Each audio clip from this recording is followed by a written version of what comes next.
Lula adotou novas políticas públicas e relançou programas sociais, alguns de forma turbinada, como Bolsa Família, Minha Casa Minha Vida e o Mais Médicos, por exemplo. Contudo, nenhuma das iniciativas passou ainda por votação no Congresso.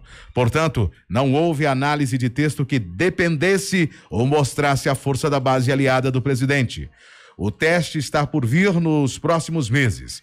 A primeira prova de fogo diz respeito à aprovação de medidas provisórias, que são as famosas MPs editadas por Lula, que inclusive formalizam e embasam grande parte das iniciativas adotadas pela administração federal, como os próprios programas citados. O governo se vê em meio a um conflito em torno do modelo de tramitação das MPs entre as cúpulas da Câmara dos Deputados e do Senado e busca salvar seus textos antes que percam o efeito a partir de junho. As MPs têm força de lei assim que publicadas no Diário Oficial da União, mas precisam ser aprovadas em até 120 dias pelo Congresso para que não tenha uma validade encerrada. Sem conseguir resolver isso, o impasse, o governo até conseguiu um acordo para análise dos conteúdos de 12 das 13 primeiras MPs de Lula. No entanto, parte será transformada em projetos de lei de urgência e emergência ou incorporada a outros textos em tramitação. O caminho será mais longo e depende de uma base aliada no parlamento para que as MPs sejam aprovadas com um mínimo de mudanças. A expectativa do governo é que as primeiras comissões mistas para as MPs comecem a funcionar nesta semana. Esse aqui é um grande imbróglio do governo Lula, é a sua base no Congresso, mas nesses 100 dias de governo, o que mais você destaca, meu querido Juliano Mioto? O que eu destaco desses 100 dias de governo é que não há uma direção muito clara.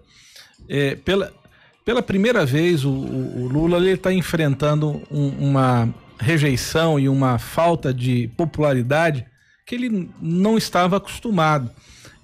Os primeiros mandatos dele, ele estava com uma popularidade alta, ele tinha toda a base que ele precisava no Congresso, e dessa vez ele começa já o governo dele com a maioria dos brasileiros e uma boa parte do parlamento contrário ali às suas políticas e contrário ali aos seus falatórios, sem falar que ele tem dito coisas escabrosas, e feito ações que não são muito condignas aí do cargo que ele ocupa.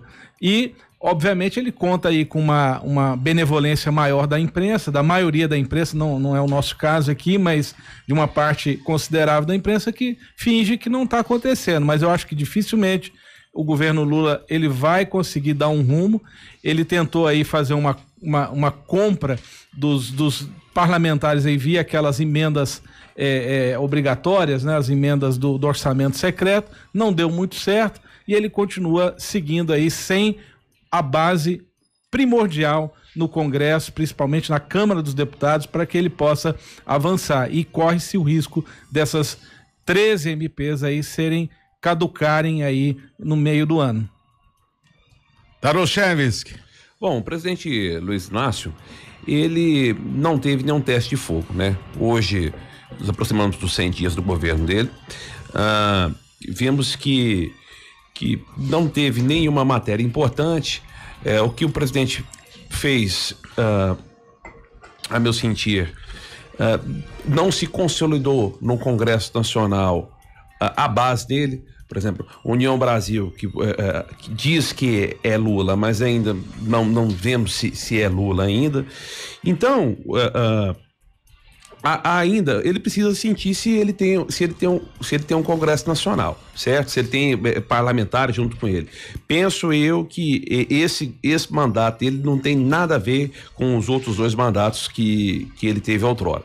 E ele vai ter muita dificuldade se ele não tiver alinhamento com o parlamento. Então, vejo que ele está falando muita bobagem. Então, ele falou bobagem quando ele esteve no Nordeste.